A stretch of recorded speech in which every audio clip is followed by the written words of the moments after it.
तर शुभमंगल योजना ही आपल्यापर्यंत पोहोचू शकते।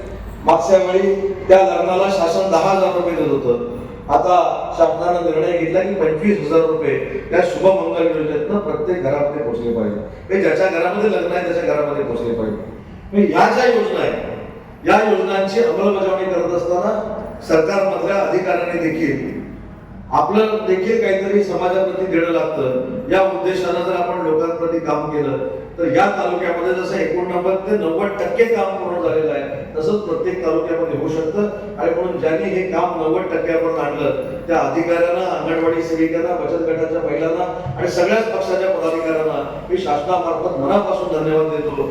त्याच्यामध्ये हाऊसबोट असावी आणि ती महिलांनी चालवावी। हा महाराष्ट्रातला पहिला उपक्रम आपण रत्नागिरी जिल्ह्यामध्ये सुरू केला आहे। त्याच्यामध्ये 1 कोटी रुपये आपण रत्नागिरी तालुक्यासाठी माझ्या मतदारसंघामध्ये मी खर्च करतो आणि 1 कोटी रुपयाची एक हाऊसबोट जी महिला बचत गट चालवणार आहे ती गुहागरमध्ये देण्याचा निर्णय देखील आपण घेतलेला आहे। त्याचं देखील काम लवकरात लवकर आपल्याला पूर्ण करायचं आहे।